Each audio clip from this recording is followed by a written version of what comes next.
Evening my dear class 10th के प्यारे प्यारे बच्चों, आपका स्वागत करता हूं मैं आपके इस favourite channel of Guru Nanak academy and fashion tutorials पे। स्टूडेंट्स, आपका मैं एक बार आपको फिर से याद दिला दूं कि ये हमारी क्लास 10th की बायोलॉजी की सबसे पहली यूनिट जिसका नाम है लाइफ प्रोसेस, उसका वीडियो लेक्चर नंबर 5 है। सवाल आता है सर अगर ये 5वां वीडियो लेक्चर है तो क्या इससे पहले 4 वीडियो लेक्चर्स आ चुके हैं, और अगर आ चुके हैं तो आप उनमें ऐसा क्या पढ़ा चुके हो? आप अच्छी तरह अब तक समझ चुके होंगे कि लाइफ प्रोसेस में हम वो सारे प्रोसेस पढ़ रहे हैं जो एक इंसानी शरीर या किसी जानवर के शरीर या किसी पेड़ या किसी पौधे के जीवन को सही तरीके से सही मायनों में चलाए रखने में मदद करते हैं। तो we are basically studying about different life process. और आज के इस वीडियो लेक्चर में मैं जिस प्रकार की जैविक गतिविधि, जी हां आपने सही सुना, जैविक गतिविधि मतलब कि एक लिविंग ऑर्गेनिज्म के शरीर में चल रही एक एक्टिविटी, लिविंग ऑर्गेनिज्म के शरीर में चल रहे एक प्रोसेस का जिक्र करने जा रहा हूं, जिसका कॉन्टिन्यूएशन, मतलब आप ये कह लीजिए कि जिसका जिक्र मैं आज कर रहा हूं वो एक प्रकार का कॉन्टिन्यूएशन है उन सारी बातों का जो मैं इससे पहले वाले वीडियो लेक्चर में ऑलरेडी आपको बता चुका हूं। तो वो सभी बच्चे जो ये वीडियो लेक्चर आज पहली बार देख रहे हैं और उन्होंने इससे पहले वाले वीडियो लेक्चर्स नहीं देखे हैं, तो मेरे प्यारे बच्चों पहले अपने बेसिक्स क्लियर करो, फिर आप इस वीडियो लेक्चर नंबर 5 तक पहुंचना। और अगर आपने इससे पहले वाले वीडियो लेक्चर्स नहीं देखे हैं तो डिस्क्रिप्शन में सबका लिंक दिया हुआ है, उन्हें देखना ना भूलें। तो चलिए back to the topic, back to the concept, सीधा मुद्दे की बात करता हूं। अगर आपको याद हो इससे पहले वाले वीडियो लेक्चर में मैंने बात करी है ह्यूमन रेस्पिरेटरी सिस्टम की। तो जिन बच्चों ने मेरा ह्यूमन रेस्पिरेटरी सिस्टम बहुत ध्यान से सुना है और जिन बच्चों ने मेरा ह्यूमन रेस्पिरेटरी सिस्टम बहुत ध्यान से समझा है, उनको मेरे द्वारा बताए जाने वाली आज की बातें और भी अच्छे से समझ आएंगी। और क्योंकि हम बायोलॉजी पढ़ रहे हैं तो biology is more about talking, understanding, listening and the most important focusing. तो मेरी आपको गुजारिश है कि इससे पहले कि मैं बोर्ड का और मार्कर का इस्तेमाल करना शुरू करूं, पहले मैं आपको मुद्दे की बात बताता हूं, पहले मैं आपको कॉन्सेप्ट की क्लैरिटी बताता हूं। तो कॉन्सेप्ट की क्लैरिटी क्या है वो सुनो। हमने इससे पहले ह्यूमन रेस्पिरेटरी सिस्टम पढ़ा है। भाई ह्यूमन रेस्पिरेटरी सिस्टम एक ऐसा सिस्टम है जिसमें हमने ये जाना कि कोई भी इंसान, एक मानव शरीर सांस लेता है, यानी ऑक्सीजन का इनटेक जब होता है तो वो इनटेक होने के बाद वो ऑक्सीजन एक लंबे से प्रोसेस से होते हुए हमारी बॉडी में डिस्ट्रीब्यूट होता है। हमने, अगर आपको याद हो, इससे पहले वाले वीडियो लेक्चर में ये एक टॉपिक उठाया था जिसे मैंने कहा था सर्कुलेटरी सिस्टम। जी हां, आज का ये वीडियो लेक्चर उसी टॉपिक के ऊपर बारे में बात करेगा। आज का ये video lecture is all about human transportation, is all about the circulation of blood in our body. एक बच्चा कहता है हम क्यों पढ़ रहे हैं ब्लड के सर्कुलेशन के बारे में, क्या जरूरत है ब्लड के सर्कुलेशन के बारे में पढ़ने की? जरूरत है। तो जो मैं कहूंगा वो बातें पहले हवा में कहूंगा, उसके बाद जो बातें पहले हवा में कहूंगा वो बातें आपके दिमाग में बिठाऊंगा। जब वो बातें दिमाग में बैठ जाएंगी तो उन सबको बोर्ड पे फिर से बताऊंगा। जरा सोच के देखो, जब एक ही बात को 2 तरीके से 2 बार बताऊंगा तो क्या दिमाग में सब कुछ नहीं छप जाएगा? बिल्कुल छप जाएगा। इसलिए आज का ये video lecture is more about सुनना। आप मुझे सुनो मैं क्या समझा रहा हूं, आप मुझे सुनो कि मैं क्या सिखा रहा हूं। एक मानव शरीर सांस लेता है, ऑक्सीजन मेरे नॉस्ट्रिल्स में गया, मेरे नॉस्ट्रिल से होते हुए मेरे विंड पाइप से एंटर करते हुए मेरे राइट लंग में और मेरे लेफ्ट लंग में एंटर किया। The moment the oxygen enters into the right lung and the left lung, हमारे राइट लंग और लेफ्ट लंग में होते हैं ब्रोंक्यूल्स। जब विंड पाइप यानी कि ट्रैकिया से 2 ब्रोंकाई निकलते हैं, ब्रोंकाई से निकलते हैं ब्रोंक्यूल्स। ये डायग्राम इससे पहले वाले वीडियो लेक्चर में मैं बखूबी बता चुका हूं। ये डायग्राम इससे पहले वाले वीडियो लेक्चर में मैं बखूबी समझा चुका हूं। तो फिलहाल आपने केवल मेरी बातों को सुनना है, और अगर आप अपनी एनसीईआरटी अपने सामने खोल लोगे और डायग्राम रख लोगे तो शायद बातें समझना आपके लिए और भी हो जाएगा आसान। तो सुनो मेरी बात बहुत ध्यान से। मैं आपको बता रहा हूं कि कैसे ऑक्सीजन हमारे राइट लंग और हमारे लेफ्ट लंग में एंटर कर चुका है, पहुंच चुका है। अब सवाल आता है, जब ऑक्सीजन हमारे राइट लंग और लेफ्ट लंग में एंटर करता है, तो हमारे राइट लंग और लेफ्ट लंग में एंटर करते ही oxygen is absorb by the blood. हमारे लंग्स में जब ऑक्सीजन एंटर करता है तो एल्वेली तक पहुंचता है, और आप अच्छी तरह जानते हैं alveoli are balloon like structures which are surrounded by blood capillaries, क्योंकि alveoli are balloon like structures in our lungs which are surrounded by blood capillaries। ये बातें मैंने पिछले वीडियो लेक्चर में बहुत अच्छे से बताई है। Because alveoli are surrounded by blood capillaries, the blood capillaries are immediately ready, the blood capillaries are immediately ready to absorb that oxygen। क्योंकि ब्लड कैपिलरीज उस ऑक्सीजन को एब्जॉर्ब करने के लिए तुरंत रेडी होती है। तो एक बच्चा पूछा, ऐसा क्या होता है हमारे ब्लड में कि ऑक्सीजन को इमीडिएटली पकड़ने के लिए वो रेडी हो जाती है? अब मैं आपको बताता हूं, ब्लड हमारे शरीर में एक सड़क के समान है। सड़क मतलब कि रास्ता, एक ऐसा रास्ता जो है बहता, और ये बहकर पूरे शरीर में है पहुंचता। तो इस रास्ते में आने वाला मुसाफिर कौन? ब्लड पे आने वाला मुसाफिर कौन? ऑक्सीजन। यानी अगर मैं कहता हूं कि हमारे एल्वेली से भाई साहब आए, कौन आए? ऑक्सीजन। तो उस ऑक्सीजन को लेने कौन आया? उस ऑक्सीजन को लेने ब्लड आया। कि ब्लड आया है और कहता है, अरे वाह ऑक्सीजन, इस मानव शरीर में सांस लेने के बाद तुम्हारा स्वागत है, आओ मैं तुम्हें इस पूरे शरीर की सैर कराता हूं, तुम्हें इस पूरे शरीर में हर एक ऑर्गन तक पहुंचाता हूं, हर एक ऑर्गन के टिश्यू तक पहुंचाता हूं, हर एक टिश्यू के सेल तक पहुंचाता हूं, हर एक टिश्यू के सेल के अंदर ले जाके तुम्हें माइटोकॉन्ड्रिया से मिलाता हूं। माइटोकॉन्ड्रिया जो कि सेल की किचन है उसमें तुम्हें बिठाता हूं। मत भूलना ऑक्सीजन की माइटोकॉन्ड्रिया तुम्हारा करेगा इस्तेमाल, और तुम्हारा करके इस्तेमाल वो बनाएगा energy in the form of ATP. बोलो, क्या ये बातें आपको नहीं पता? क्या ये ज्ञान नया है? क्या ये बातें मैं आपको ऑलरेडी पहले नहीं बता चुका हूं? ये बातें मैं आपको सारी बता चुका हूं, बट इन सारी बातों में क्वेश्चन मार्क यही है, भाई ये ऑक्सीजन माइटोकॉन्ड्रिया तक पहुंचेगा कैसे?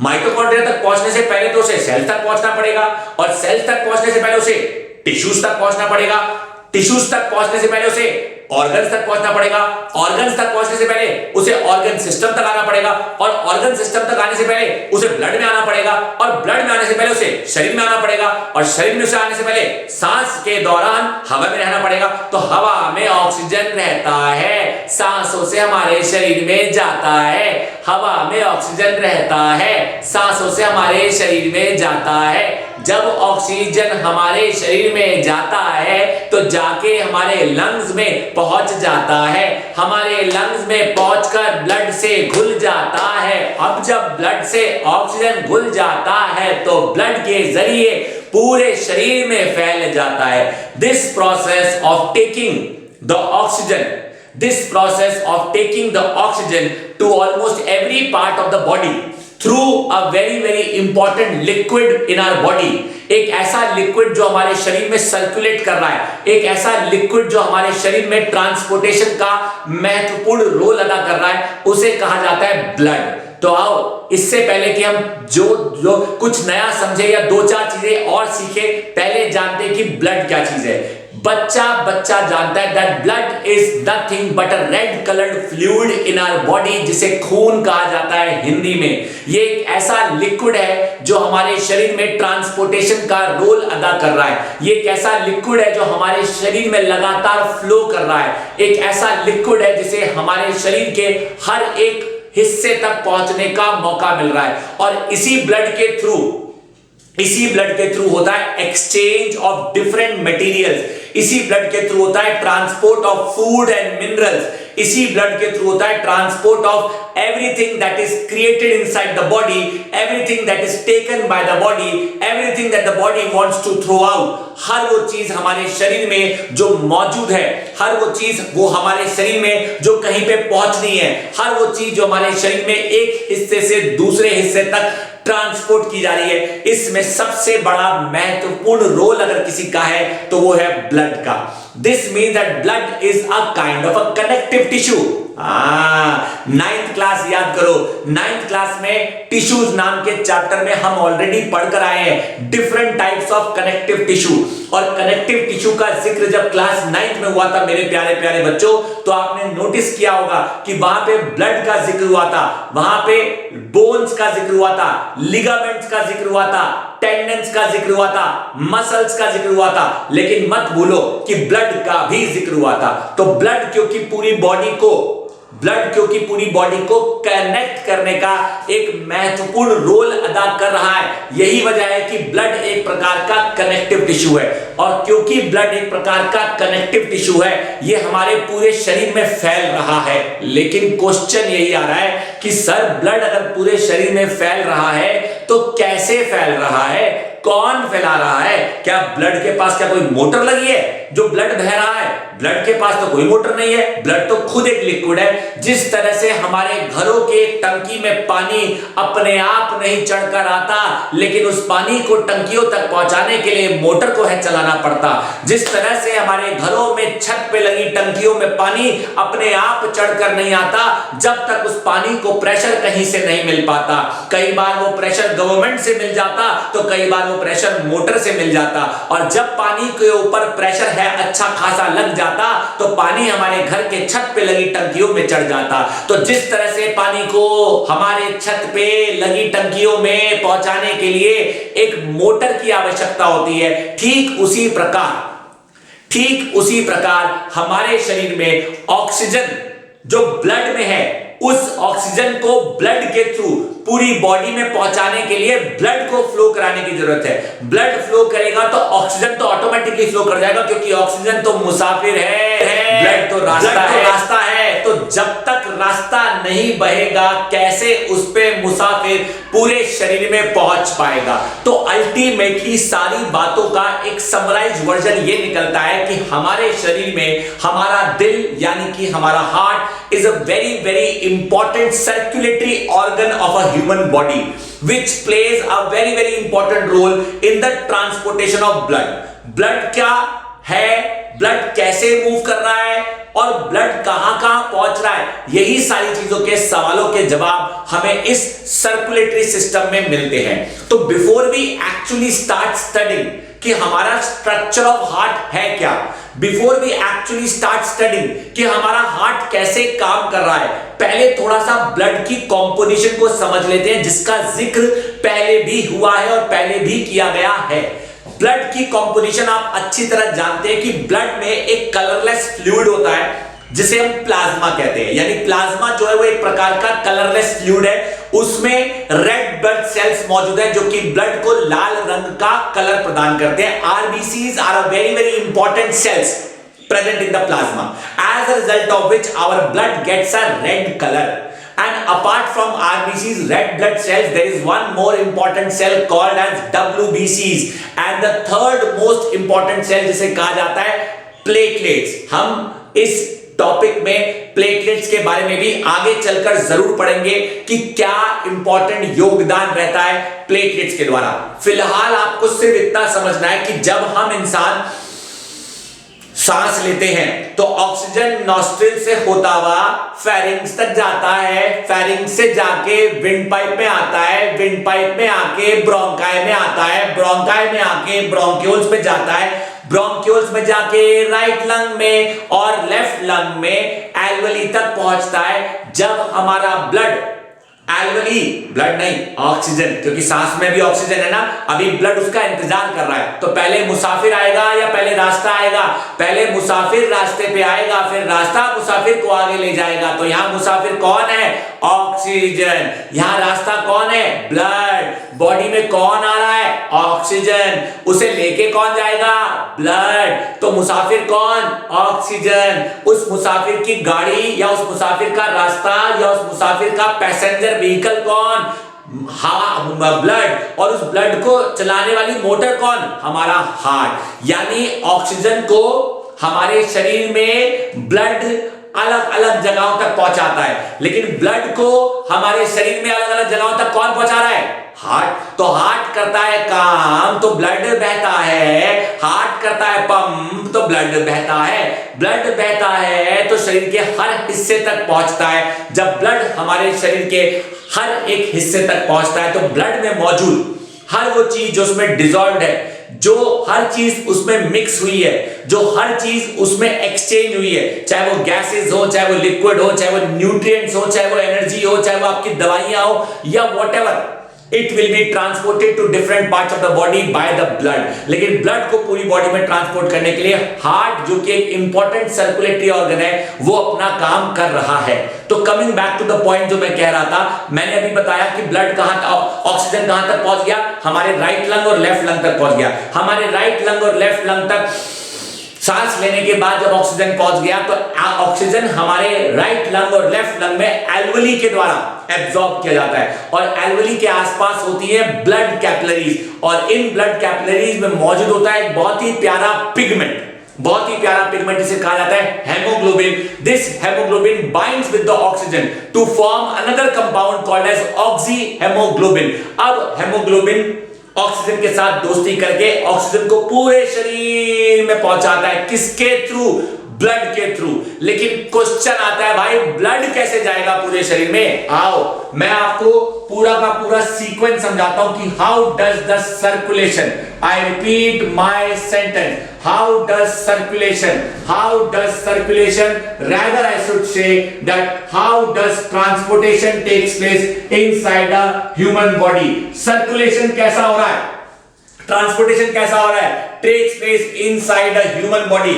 This topic is more about understanding। अगर आपने ये चीजें गहराई से समझ ली ना तो दुनिया में आप कभी इस चीज को नहीं भूलेंगे। तो सबसे पहले हम क्या करते हैं, सबसे पहला मैं यहां पर लिख रहा हूं स्टेप वाइज फ्लो चार्ट, या मैं लिख रहा हूं step wise transportation, step wise transportation की शुरुआत कहां से हो रही है, शुरुआत कहां से हो रही है, शुरुआत कहां से हो रही है। तो सबसे पहला मैं स्टेप लिखूंगा, सराउंडिंग में हवा है मौजूद, सराउंडिंग्स में हवा है मौजूद और हवा में O2 प्रेजेंट होता है, O2 प्रेजेंट होता है, हवा में O2 प्रेजेंट होता है। ये O2 सराउंडिंग में जो O2 प्रेजेंट है, इस O2 को हम इंसान by the process of inhalation, by the process of inhalation सबसे पहले लेके जाते हैं हमारे नॉस्ट्रिल्स में। कहां लेके जाते हैं? नॉस्ट्रिल्स में। नॉस्ट्रिल से ये एंटर करता है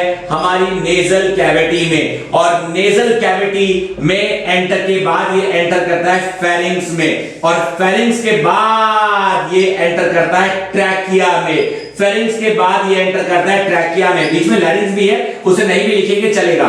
ट्रैकिया के बाद ये एंटर करता है ब्रोंकाई में, ये एंटर करता है ब्रोंकाई में और ब्रोंकाई के बाद ये एंटर करता है बहुत ही प्यारे स्ट्रक्चर इनसाइड द लंग्स, इसे कहते हैं ब्रोंक्यूल्स। ये लंग शुरू हो चुका है, लंग्स में एंटर कर चुका है, अभी तक लंग्स के बाहर था। ये ब्रोंकाई जब तक था तो ये आउटसाइड लंग्स था और ब्रोंकाई के बाद जब ये आगे बढ़ चुका है तो ये इनसाइड लंग्स आ चुका है। अब ब्रोंकाई के बाद इसकी एंट्री होती है एल्वेली। मैं यहां पे लिखूंगा O2 reaches alveoli, O2 reaches alveoli और alveoli are surrounded by blood capillaries, alveoli are surrounded by blood capillaries, alveoli are surrounded by blood capillaries। साफ लिख रहा हूं, साफ बता रहा हूं तो सुनना जो मैं आपको सिखा रहा हूं।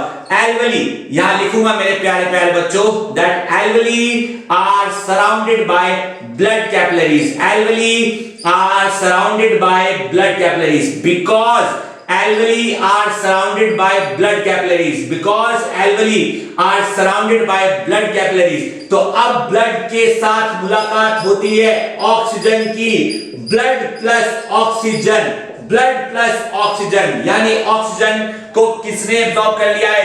ब्लड ने। यहां मैं लिख सकता हूं कि ऑक्सीजन मेरे प्यारे बच्चों, आप मेरे प्यारे बच्चों ब्लड के द्वारा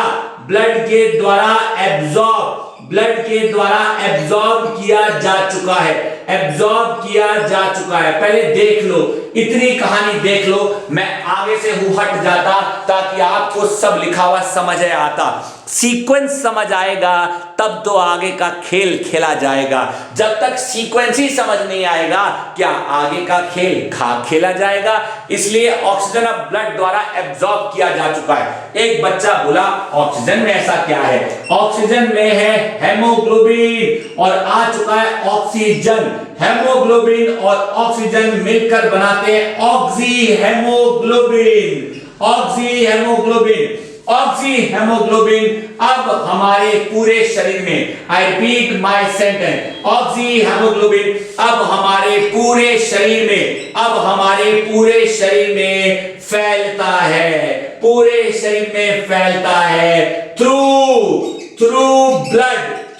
ब्लड। लेकिन एक बच्चा कहता है भाई कैसे, हाउ?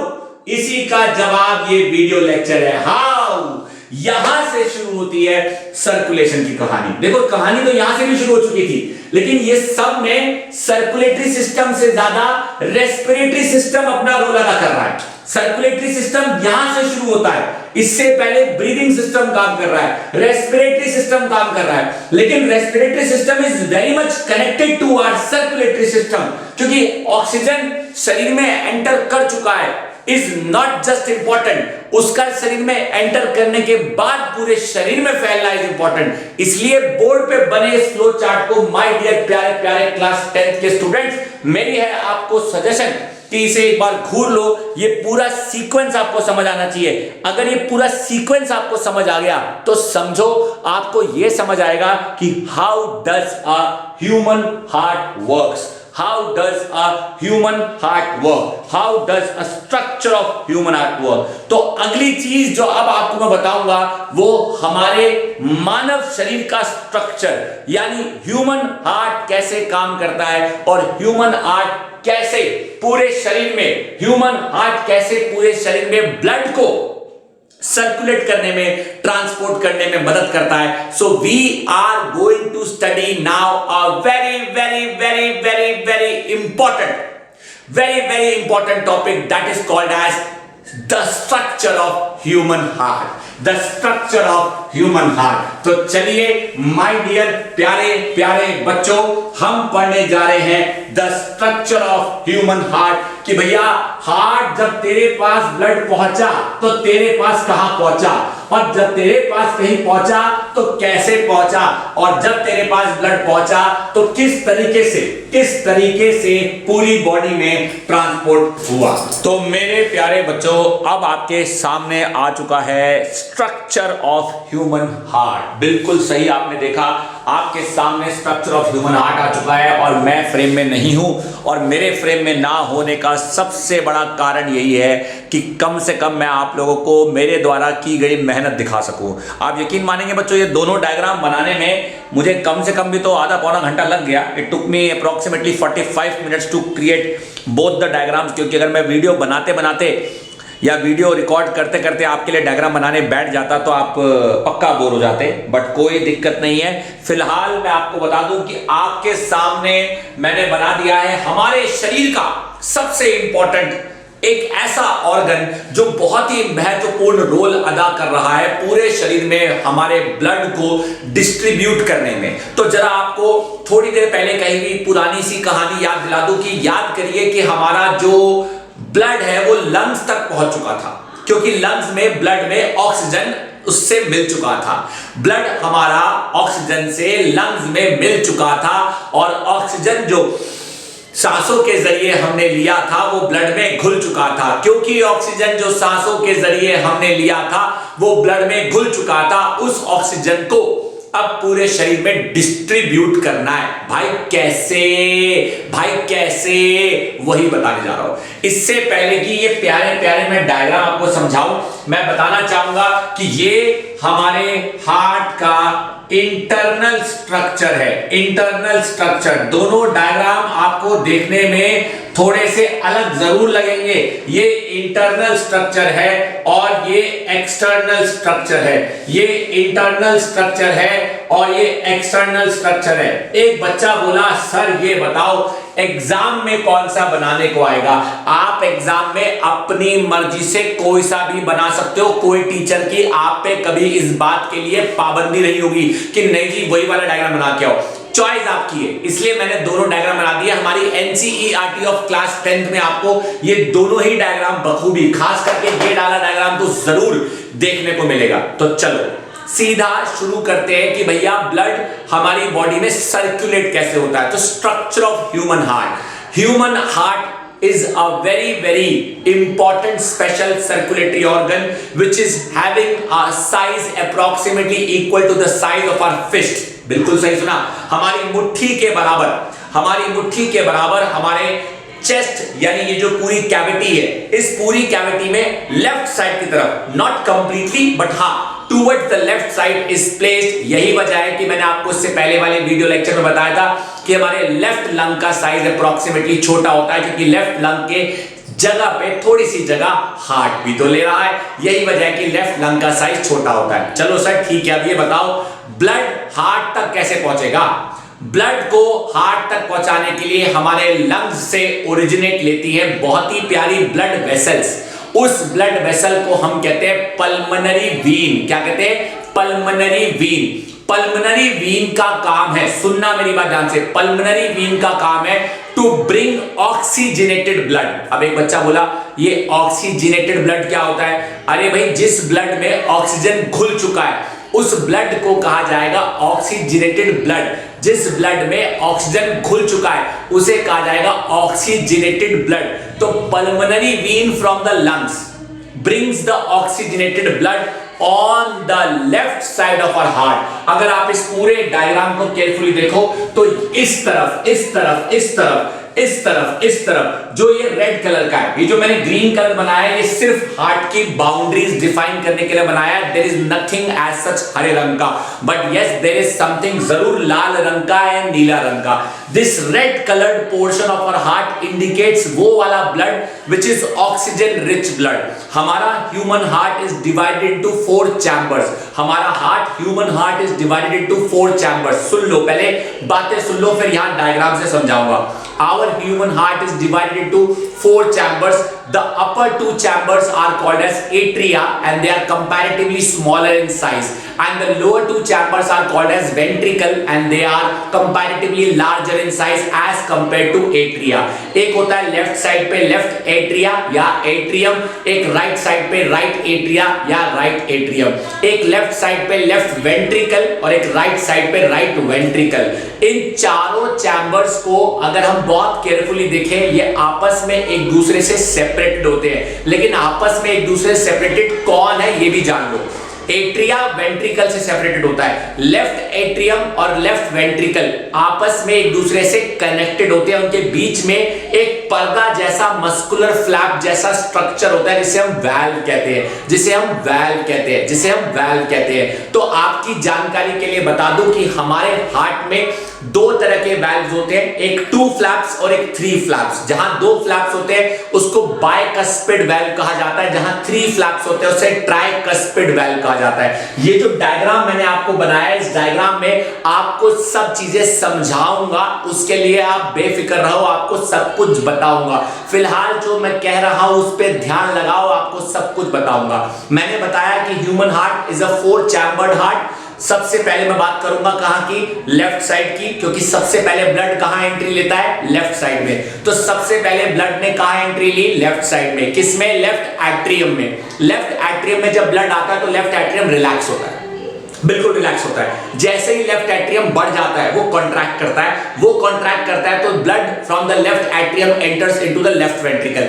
और जब लेफ्ट वेंट्रिकल के अंदर ब्लड एंटर कर रहा होता है तब वो एक्सपैंडेड स्टेट में होता है, लेकिन जब लेफ्ट वेंट्रिकल से ब्लड बाहर निकलता है तब वो कॉन्ट्रैक्ट करता है। सुनो ध्यान से, ब्लड कहां था?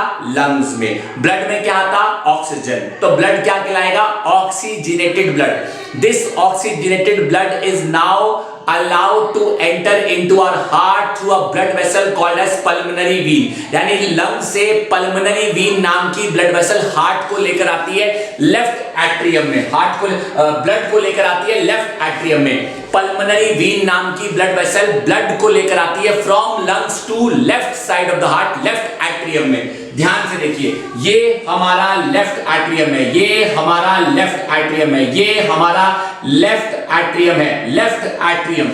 और लेफ्ट एट्रियम में जब ब्लड एंटर करता है तो एंटर करता है पल्मोनरी वीन के द्वारा। किसके द्वारा?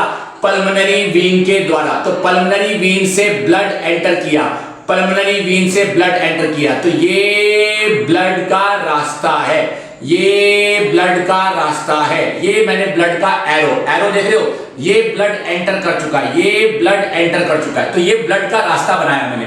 पल्मोनरी वीन से लेफ्ट एट्रियम में ब्लड आया, लेफ्ट एट्रियम में जब ब्लड आया तो लेफ्ट एट्रियम से ब्लड लेफ्ट वेंट्रिकल में गया, लेफ्ट एट्रियम से ब्लड लेफ्ट वेंट्रिकल में गया, लेफ्ट एट्रियम से ब्लड लेफ्ट वेंट्रिकल में गया, और लेफ्ट एट्रियम से ब्लड जब लेफ्ट वेंट्रिकल में गया तो लेफ्ट वेंट्रिकल से ब्लड को ट्रैवल करने का मौका मिला।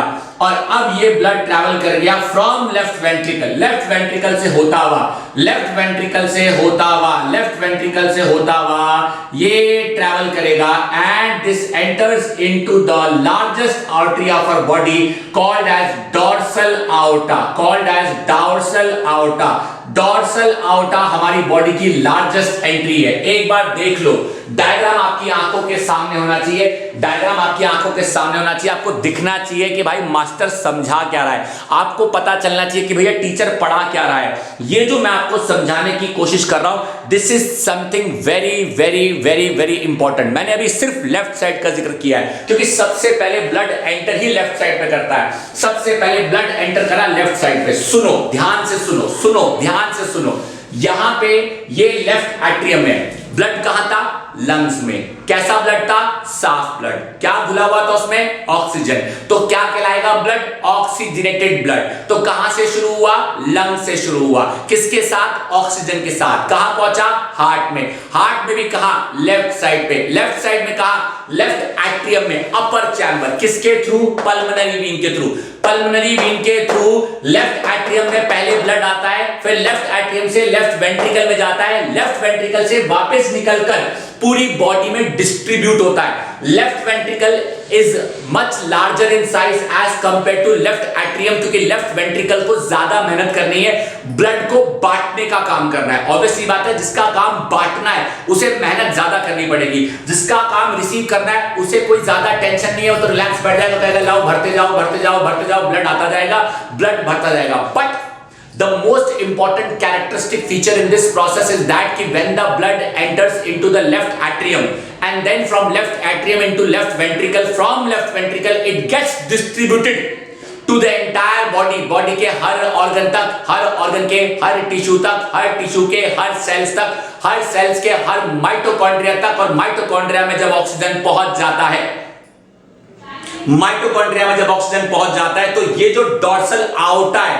ये डॉर्सल आउटा एक हमारे शरीर की लार्जेस्ट आर्टरी है। एक बच्चा बोला सर अभी आपने थोड़ी देर पहले कहा था पल्मोनरी वीन, अब आप कह रहे हो आर्टरी। अब ये आर्टरी और वीन क्या होता है? नाइस क्वेश्चन, सुनो ध्यान से। हमारे शरीर में ब्लड को ट्रांसपोर्ट कराने के लिए there are two types of blood vessels, one which is called as artery and the other which is called as veins. Arteries play a very very important role in the distribution of blood towards the body.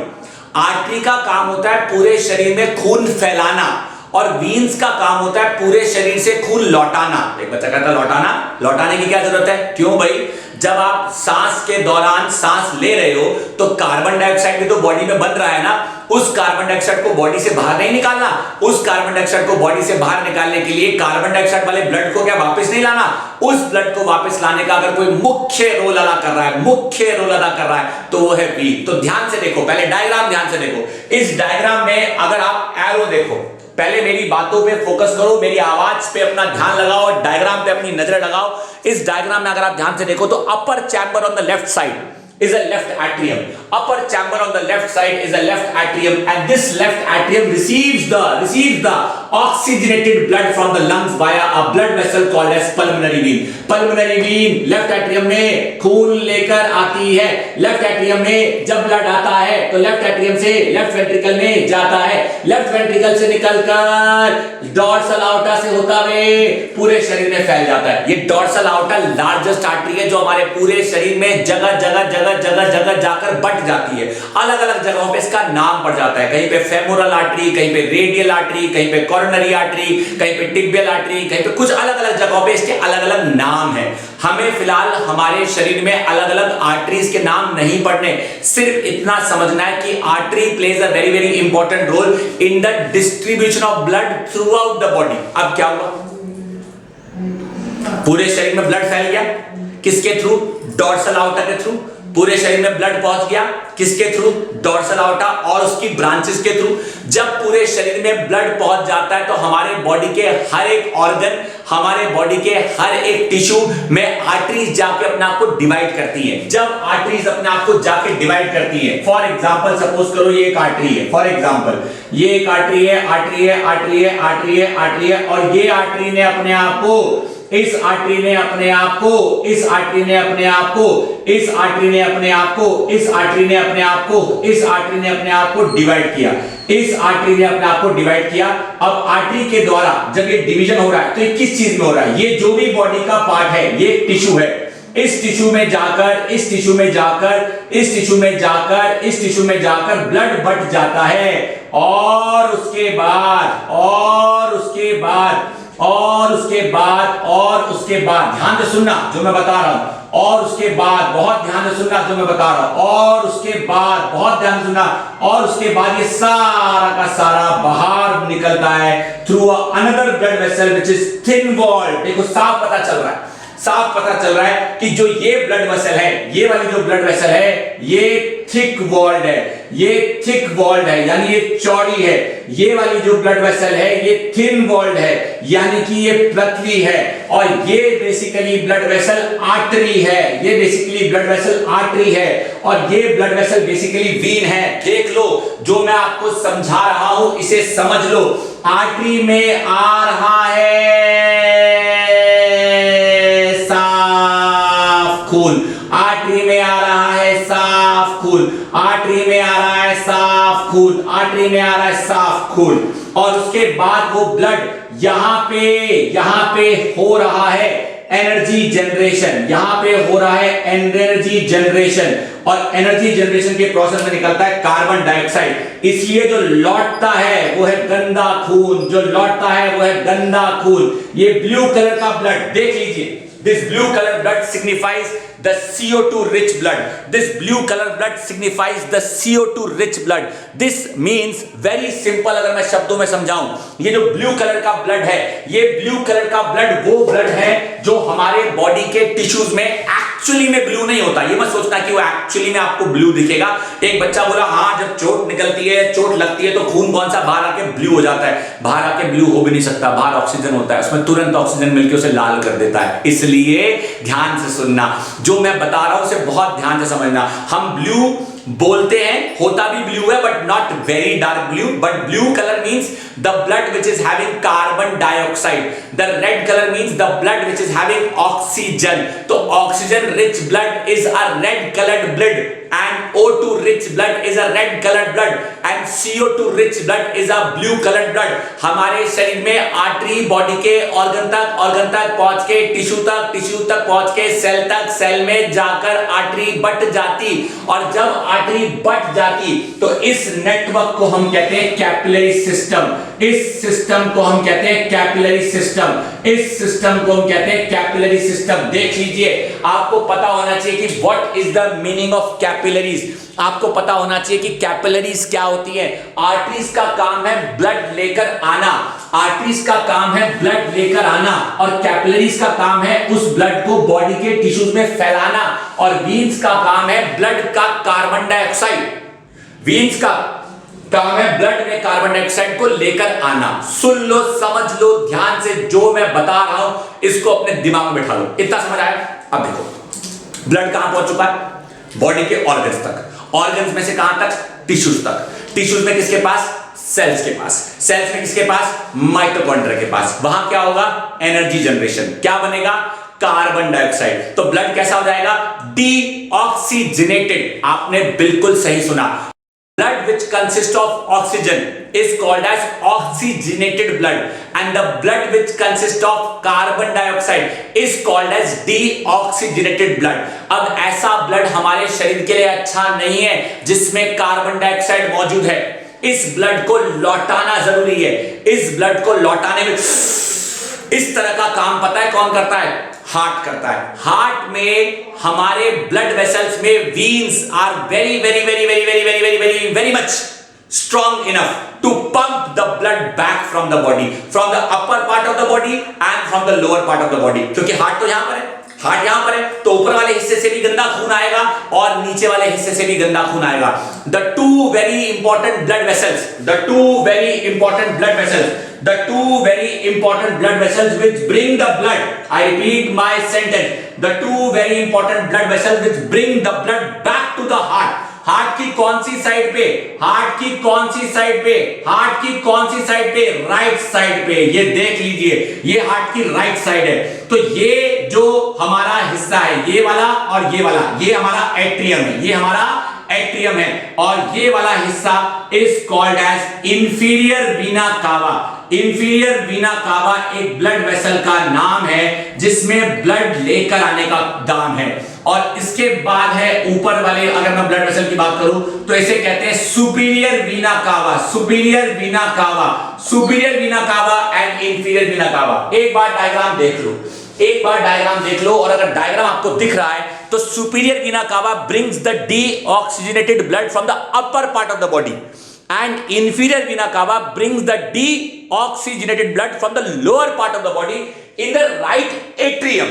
right atrium, ध्यान से देखो, ये right atrium छोटा सा है, ये blood यहां आया, यहां ब्लड आया, ये ब्लड यहां आया, ये गंदा खून यहां आया, गंदा खून यहां आया, और गंदा खून यहां से यहां राइट एट्रियम में आया, राइट एट्रियम में आया, राइट एट्रियम में आया, राइट एट्रियम में आया, और राइट एट्रियम से राइट वेंट्रिकल, ये वेंट्रिकल में एंट्री मार चुका है। अब वेंट्रिकल से, वेंट्रिकल से, वेंट्रिकल से, वेंट्रिकल से वापिस जाएगा साफ होने के लिए, साफ होने के लिए, वेंट्रिकल से वापिस जाएगा साफ होने के लिए। वेंट्रिकल से it reaches the lungs, it reaches the lungs through another blood vessel called as pulmonary artery. इसे कहा जाता है पल्मोनरी आर्टरी, इसे कहा जाता है पल्मोनरी आर्टरी। कंफ्यूज मत होना, इसे कहा जाता है पल्मोनरी आर्टरी। तो जो मैं बता रहा हूं और जो मैं समझा रहा हूं, आई होप आपको समझ आ रहा है। बोर्ड पे अगर आपको पूरा डायग्राम दिख रहा है तो मैं सामने से बार बार हट जाता हूं, सिर्फ इसलिए कि आपको कम से कम एरो समझ आए।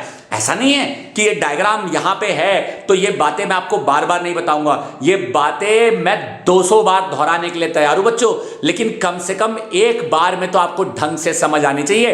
तो इसलिए अब मेरी आपको है सजेशन कि इस डायग्राम पे जो आपको चीजें हैं नजर आ रही, उसमें साफ साफ मैं आपको बता दूं कि इस डायग्राम में आपको पता लग जाना चाहिए, अब आपके दिमाग में बैठ जाना चाहिए कि ये डायग्राम के अनुसार हमें साफ पता चल गया that heart is fourth chambered. हमारा हार्ट फोर्थ चैम्बर्ड है, और इस फोर्थ चैम्बर्ड हार्ट में ये हमारा एट्रियम है, ये हमारा वेंट्रिकल है, ये हमारा वेंट्रिकल है, ये भी हमारा वेंट्रिकल है, ये भी हमारा वेंट्रिकल है, ये भी हमारा वेंट्रिकल है, और ये भी हमारा एट्रियम है, ये हमारा एट्रियम है, एट्रियम है। अब जब ब्लड लेफ्ट एट्रियम से लेफ्ट वेंट्रिकल में आ रहा होता है तो लेफ्ट वेंट्रिकल से लेफ्ट एट्रियम में ब्लड वापस ना चला जाए, ब्लड वापस ना चला जाए, ब्लड वापस ना चला जाए, ब्लड वापस ना चला जाए, इस चीज को अवॉइड करने के लिए, ब्लड वापस ना चला जाए, इस चीज को अवॉइड करने के लिए यहाँ पे वेल्व्स होते हैं। क्या होते हैं? वेल्व्स होते हैं, और वेल्व्स का काम होता है ब्लड के बैक फ्लो को प्रिवेंट करना। वेल्व्स का काम होता है ब्लड के बैक फ्लो को प्रिवेंट करना, यानी जो वेल्व्स है वो बहुत इंपॉर्टेंट रोल प्ले कर रहे हैं कि भैया ब्लड वापस ना चला जाए। राइट साइड में 3 वाल्व होते हैं, लेफ्ट साइड में 2 वाल्व होते हैं। राइट साइड में 3 वाल्व होते हैं, राइट साइड में 3 वाल्व होते हैं। ये राइट साइड, यहां 3 वाल्व है, उसे हम कहते हैं ट्राइकस्पिड वाल्व। और लेफ्ट साइड पे 2 वाल्व होते हैं, उसे हम कहते हैं बाइकस्पिड वाल्व। एक बच्चा कहता है ये वाल्व क्या होता है, मेरे पल्ले नहीं पड़ रहा। अरे इतना टेंशन मत लो, सुनो, वाल्व इज नथिंग। मैं जो समझा रहा हूं हवा में समझो, मैं जो समझा रहा हूं हवा में समझो, मैं जो समझा रहा हूं हवा में समझो। हार्ट का structure, left atrium, left ventricle, right atrium, right ventricle. सबसे पहले ब्लड किसमें आया? लेफ्ट एट्रियम में, ब्लड भर गया। फिर किसमें आया? लेफ्ट वेंट्रिकल में। लेफ्ट वेंट्रिकल से यूटर्न मारता हुआ पूरे शरीर में बट गया। अब लेफ्ट एट्रियम से लेफ्ट वेंट्रिकल में ब्लड वापस ना लौट जाए, उसके लिए यहां पे एक फ्लैप होता है। जब ब्लड ऊपर से आता है तो फ्लैप ओपन होता है एंड देन फ्लैप क्लोजेस। जब ब्लड ऊपर से आता है तो फ्लैप ओपन होता है एंड फ्लैप क्लोजेस। ये फ्लैप को ही हम वाल्व कह रहे हैं, हम वाल्व कह रहे हैं। जिसे मैंने एक नाम दिया बाइकस्पिड वाल्व। बाइकस्पिड मतलब जब 2 वाल्व होते हैं। एक नाम दिया जब मैंने कहा ट्राइकस्पिड वाल्व। ट्राइकस्पिड मतलब जब 3 वाल्व होते हैं, 3 वाल्व होते हैं। तो एक तरफ 2 वाल्व होते हैं तो उसे बाइकस्पिड कहा जाता है, दूसरी तरफ 3 वाल्व होते हैं तो उसे ट्राइकस्पिड कहा जाता है। ब्लड कहां चला गया? पूरे शरीर में चला गया। अब जब ब्लड पूरे शरीर में चला जाता है तो पूरे शरीर में कार्बन डाइऑक्साइड बनता है and that carbon dioxide is brought back by the thin walled blood vessels called as veins. Veins का काम है ब्लड को लेकर आना। सो वीन्स जब ब्लड को लेकर आती हैं तो हमारे हार्ट के राइट एट्रियम में, हमारे हार्ट के राइट एट्रियम में CO2 यानी गंदा खून लौटता है बाय 2 ब्लड वेसल्स। एक सुपीरियर वीना कावा जो शरीर के ऊपर वाले हिस्से से ब्लड को लेकर आती है, और एक इंफीरियर वीना कावा जो शरीर के नीचे वाले हिस्से से ब्लड को लेकर आती है। यानी सबसे पहले साफ खून लेफ्ट साइड में आया, साफ खून लेफ्ट साइड के एट्रियम से लेफ्ट वेंट्रिकल में गया, साफ खून लेफ्ट एट्रियम से लेफ्ट वेंट्रिकल में गया और पूरी बॉडी में बट गया। पूरी बॉडी में जाने के बाद उस ब्लड का यूटिलाइजेशन हुआ, कार्बन डाइऑक्साइड बना। अब CO2 रिच ब्लड साफ होने के लिए, कार्बन डाइऑक्साइड बाहर निकालने के लिए वापस आएगा। It now enters into the right upper chamber, right side of atrium, right atrium, and the CO2 rich blood is brought from the upper part of the body by superior vena cava and lower part of the body by inferior vena cava। ऊपर वाले हिस्से का गंदा खून नीचे वाले हिस्से का गंदा खून राइट साइड में आता है, राइट एट्रियम से राइट वेंट्रिकल में जाता है और वेंट्रिकल से होता हुआ पल्मोनरी आर्टरी के थ्रू, पल्मोनरी आर्टरी के थ्रू हमारे लंग्स तक जाता है। जब CO2 वाला ब्लड हमारे लंग्स तक वापस से लौट कर आता, हमारे लंग्स का एल्वेली उस ब्लड के कार्बन डाइऑक्साइड को सोख है पाता। जब CO2 वाला ब्लड हमारे लंग्स में लौट कर आता तो हमारे लंग्स का एल्वेली उस CO2 को वापस है सोख पाता। CO2 ने CO2 को एब्जॉर्ब कर लिया। किसने? एल्वेली ने। When the carbon dioxide is absorbed by the alveoli, it is now ready to be exhaled। ये एक्सहेल होने के लिए तैयार है। यानी एल्वेली से ब्रोंक्यूल, ब्रोंक्यूल से ब्रोंकाई, ब्रोंकाई से विंड पाइप और बिल्कुल सर। यानी शुरू कहानी यहां पे, खत्म कहानी यहां पे, लेकिन इसके बीच में जो हुआ वो सब समझाया मैंने यहां पे। देख लो, सामने आपके डायग्राम है, सामने आपके कॉन्सेप्ट है। पूरी कहानी को मैंने डिटेल में बताया बच्चों, इससे ज्यादा आसान मैं नहीं कर सकता बच्चों। मैंने अपनी तरफ से पूरी जान लगा दी, अपना पूरा दिमाग लगा दिया आपके लिए कॉन्सेप्ट इजी करने के लिए, आपको पूरी चीजें समझाने के लिए। पूरा का पूरा कॉन्सेप्ट जो आपके सामने है मैंने रखा, पूरा का पूरा कॉन्सेप्ट जो आपके सामने है मैंने रखा। This is something very very very very crucial, this is something very very very very important. और ये आपका इंटरनल स्ट्रक्चर है, ये आपका एक्सटर्नल स्ट्रक्चर है। बात वही पड़ेगी, left atrium, left ventricle, right atrium, right ventricle, left atrium, left ventricle. Left atrium में खून आया पल्मोनरी वेन से, लेफ्ट एट्रियम से लेफ्ट वेंट्रिकल से खून गया डॉर्सल आउटा से, डॉर्सल आउटा से, डॉर्सल आउटा से राइट एट्रियम में सुपीरियर वीना कावा, सुपीरियर वीना कावा से ब्लड आया। जैसे ही सुपीरियर वीना कावा और इंफीरियर वीना कावा से ब्लड आया, वो सुपीरियर वीना कावा और इंफीरियर वीना कावा से ब्लड राइट एट्रियम में एंटर किया, और जैसे ही वो ब्लड राइट एट्रियम में एंटर किया, राइट एट्रियम से राइट वेंट्रिकल से टुवर्ड्स लंग्स। देख लीजिए, मैं तो कहता हूं घूर लीजिए, है कोई डाउट तो आप मुझसे पूछ लीजिए। This is something very very very important my dear students. आपके सामने डायग्राम है, आपके सामने कॉन्सेप्ट है, आपके सामने स्ट्रक्चर ऑफ ह्यूमन हार्ट है, जिसमें दो चीजें हैं। एक एक्सटर्नल स्ट्रक्चर जो बोर्ड पे आपको राइट साइड में नजर आ रहा है, एक इंटरनल स्ट्रक्चर जो बोर्ड पे आपको लेफ्ट साइड में नजर आ रहा है। अब सवाल ये आता है, सर इस पूरी कहानी में हमें क्या सीखना है? आइए मान लेते हैं कि पूरी कहानी आपको शायद ना समझ आई हो, मैं फिर से हवा में हूं बताता, एक स्टोरी हूं आपको सुनाता। सुनो, स्टोरी शुरू हुई कहां से, तब जाके आपको समझ आएगी, एकदम वहां से जहां से शुरू हुई। सबसे पहले हम सांस लेते, ऑक्सीजन इनहेल करते। जैसे ही हम ऑक्सीजन इनहेल करते, ऑक्सीजन हमारी नॉस्ट्रिल्स में जाता, नॉस्ट्रिल से नेजल आता, फिर हमारी नेजल कैविटी में जाता, नेजल कैविटी में जाके हमारे फेरिंग्स में आता, फेरिंग्स में आके लैरिंग्स में जाता, लैरिंग्स में जाके विंड पाइप में जाता, विंड पाइप में जाके ब्रोंकाई में बट जाता, ब्रोंकाई में जाके ब्रोंक्यूल्स में जाता, ब्रोंक्यूल्स में जाके लंग्स में फैल जाता। जब ये ऑक्सीजन हमारे लंग्स में है पहुंच जाता तो एल्वेली में जाके है मिल जाता, और एल्वेली के द्वारा ऑक्सीजन अब एब्जॉर्ब है कर लिया जाता। जब एल्वेली के द्वारा ये ऑक्सीजन एब्जॉर्ब है कर लिया जाता तो एल्वेली के आसपास ब्लड कैपिलरीज से है मिल जाता, क्योंकि एल्वेली को सराउंड करती बहुत सारी ब्लड कैपिलरीज, इसलिए ब्लड कैपिलरीज में हमारा ऑक्सीजन हेमोग्लोबिन पिगमेंट के साथ है मिल जाता। जब ब्लड कैपिलरीज में मौजूद ऑक्सीजन या ब्लड कैपिलरीज में मौजूद हेमोग्लोबिन पिगमेंट ऑक्सीजन से मिल जाता तो ऑक्सीजन के साथ ब्लड कैपिलरीज का ब्लड ऑक्सीजनेटेड कहलाता, ऑक्सीजनेटेड कहलाता।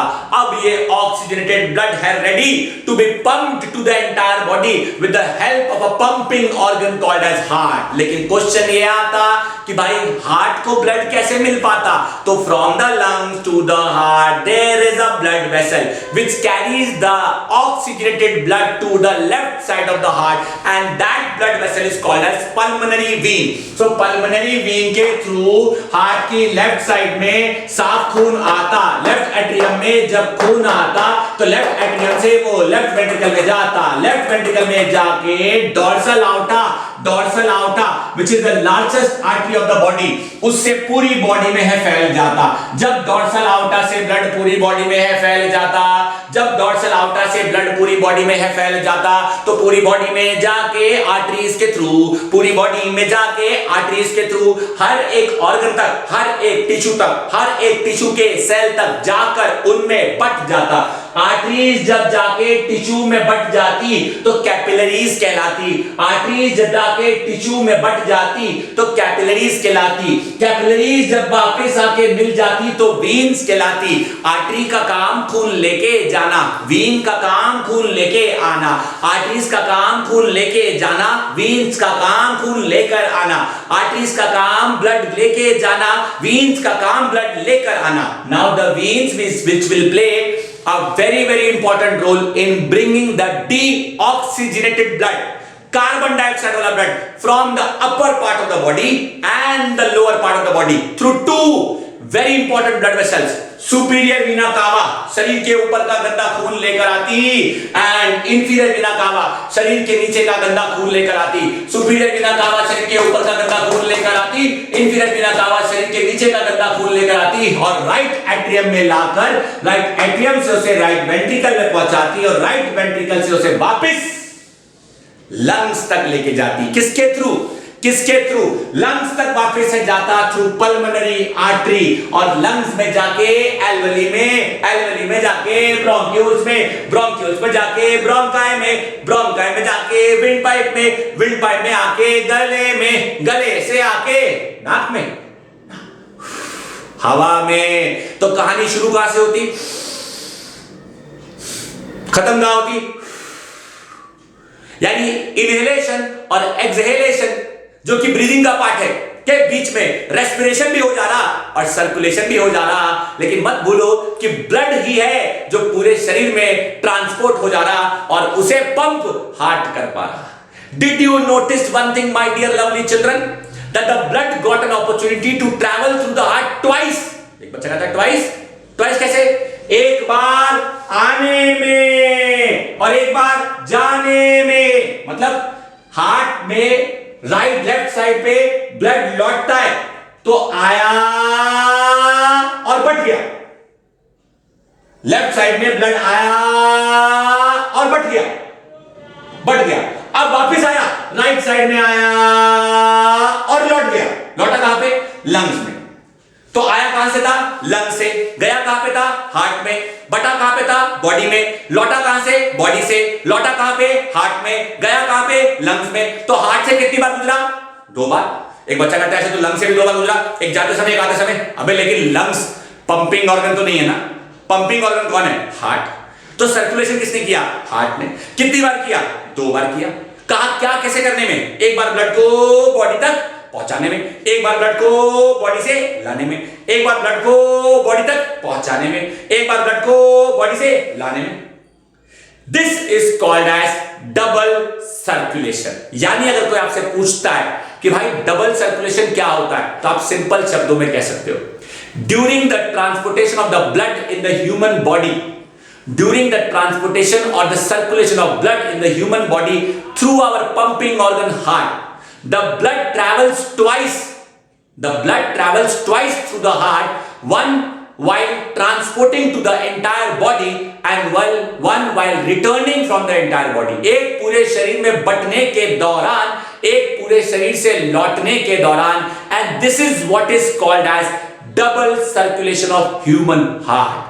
आपको हमारा सर्कुलेटरी सिस्टम अच्छे से समझ आना चाहिए।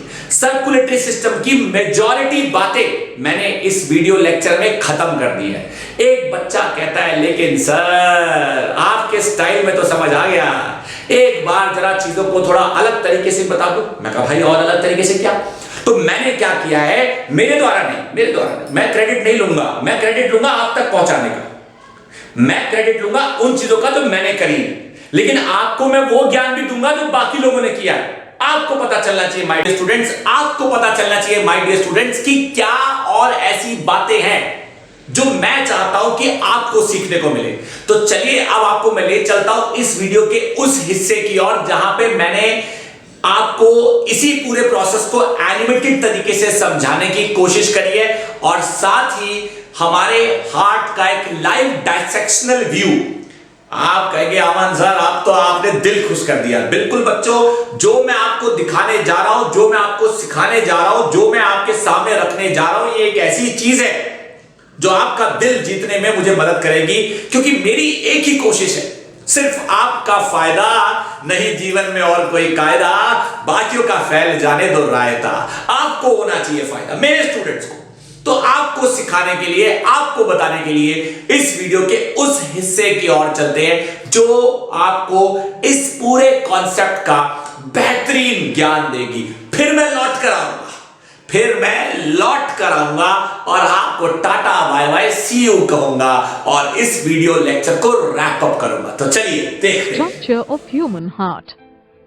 In this module, you will learn about the structure of human heart. The heart is located in the thoracic cavity, in between the two lungs. 2/3 of the heart is located to the left of the midline of the body, and 1/3 is located to the right. The heart is a hollow muscular organ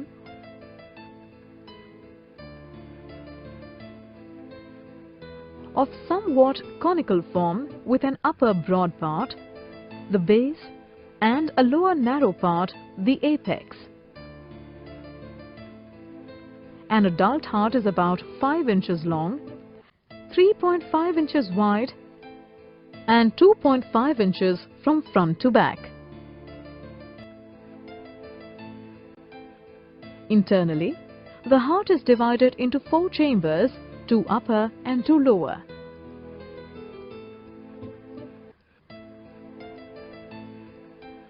The upper 2 chambers are called atria, and the lower 2 are called ventricles. The right atrium opens on the right ventricle, via the tricuspid valve, while the left atrium opens to the left ventricle via the mitral valve. The thick muscle wall running down the middle of the heart is called septum. It divides the auricles and Welcome to ventricles. Samples for School Heart Dissection. So today we're going to be looking at a pig's heart, and we're going to be looking at all the components that make up how this muscly organ works to pump blood around the body. We're using a pig's heart because it's relatively similar in size to an average human heart, which is about the same as your fist. So if we look at this muscly organ, we can see that there are a number of blood vessels coming out of the surface. We're going to be cutting open into the 4 different chambers of the heart to look at what each section does. Now, if we look at the outside of the heart, we can see just where the top surface lies is where the atria would have been. These have been trimmed off so that we can see the details of the inner cavity. So we're going to make our first incision onto this side of the heart, parallel to the coronary artery. Now, the coronary artery is the main blood supply to the heart tissue itself, so the heart has its own supply of oxygen and glucose. When we make this incision in here, we're going to be cutting into the most muscular part of the heart, which is the left ventricle. And the left side pumps blood around the entire body out of the blood vessel called the aorta. So our first incision will be parallel to the coronary artery, straight through the muscle.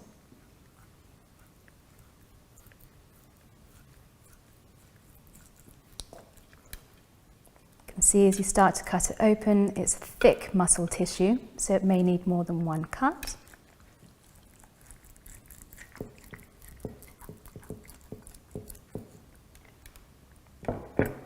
And you can see the depth of the ventricle there. Incredibly thick, firm, muscular piece of tissue. Now if we take our scissors and we continue that incision straight up to the top of the heart, and we go into the remainder of the atrium. And we see once we cut this ventricle open, the cavity on the inside and the sheer depth of the muscle tissue. We can also see, if we clean away some of the remaining debris, the tendinous heart cords. Now these are there to attach the heart valve to the tissue of the muscle. And those heart valves are incredibly important in maintaining unidirectional flow of blood around the body. The second incision we're going to make is going to be into the right ventricle.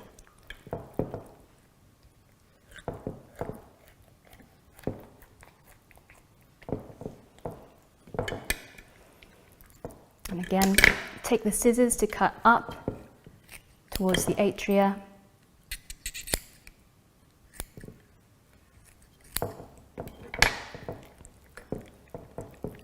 And in there we can see the right ventricle of the heart, much slimmer muscle wall, because the right side of the heart is only pumping blood to the lungs. So the blood is pumped under much lower pressure.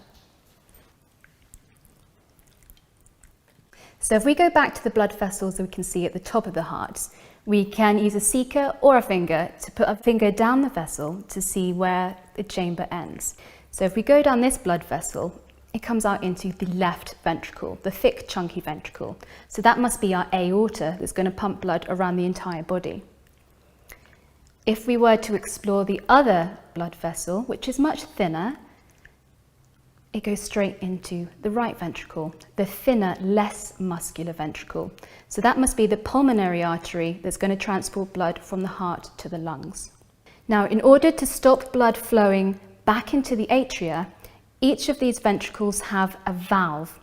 Valves are there to stop backflow of blood and to maintain unidirectional blood flow. So I hope my dear lovely students कि आप लोगों को बातें समझ आई होंगी और concept का मिल गया होगा भरपूर ज्ञान, क्योंकि अगर आपने दिया है पूरा अटेंशन तो मेरी एक गारंटी, ये टॉपिक नहीं देगा आपको टेंशन, बिल्कुल नहीं देगा। अब एक बच्चा कहता है सर वो सारी बातें छोड़ो, बस एक टेंशन तो बची है। मैं तो क्या कहता है यार ये डायग्राम बनाने में बड़ी डिफिकल्टी आती है, ये डायग्राम कैसे बनाए। मैंने डायग्राम बनाने के लिए भी एक छोटी सी क्लिपिंग आपके साथ शेयर करी है, आप वो भी देख लो।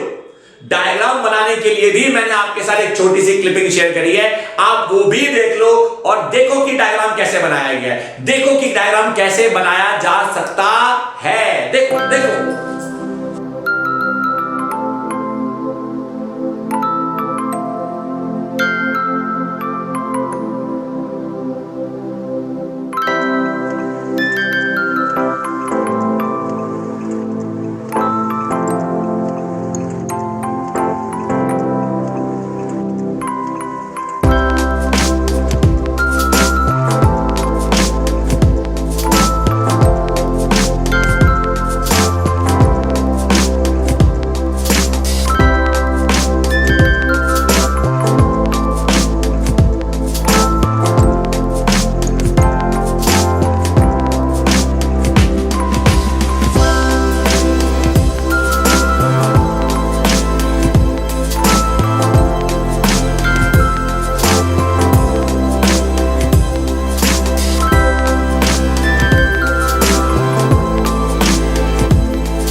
इससे ज्यादा आसान क्या कर सकता हूं यार टॉपिक आप लोगों के लिए? इससे ज्यादा आसान आप लोगों के लिए क्या कर सकता हूं? जिस वक्त पे मैं आपको ये चीजें बता रहा हूं, ये लॉकडाउन का वक्त चल रहा है। एक लॉकडाउन के वक्त पे टीचर अपने बच्चों के लिए इससे ज्यादा मेहनत क्या कर सकता है? My dear students, just try to visualize the kind of efforts that I have put to make this topic so easy for you. लेकिन क्या मेरा मन भर गया होगा? ये आप अच्छी तरह जानते हो कि अमन सर का मन एक बार में एक टॉपिक को एक बार बताने से तो नहीं भरता। डबल सर्कुलेशन के टॉपिक को ही कंटिन्यू करते हुए लौट कर आऊंगा, सर्कुलेटरी सिस्टम का अगला वीडियो पढ़ाऊंगा, जिसमें बची कुची छोटी मोटी प्यारी प्यारी बड़ी बड़ी छोटी छोटी बातों को जो बच गई है उन्हें खत्म करके बताऊंगा और कॉन्सेप्ट को एक बार और पक्का कराऊंगा। तब तक के लिए माय डियर स्टूडेंट्स, अगर इस वीडियो में दिए गए मेरे ज्ञान ने आपका दिल जीत लिया हो, अगर इस वीडियो में दी गई और बताई गई बातों से आपका दिल खुश हो गया हो, तो यार एक ही छोटी सी तो मदद मैं आप लोगों से मांगता हूं और क्या कहता हूं कि आग की तरह फैलाओ, सबका फायदा करो। एक ही पर्पस है बस जीवन का मेरे। I want each and every student to get advantage of these videos that I am trying to share with you all. Whatever education, whatever knowledge that I am giving you should be not just sufficient but more than sufficient. So make sure that you do not waste your time. Watch the video, share the video, subscribe the channel, and the most important, spread the video with your maximum friends. Circulation कर दो इसका, pump कर दो इसे। Thank you my dear प्यारे प्यारे बच्चों।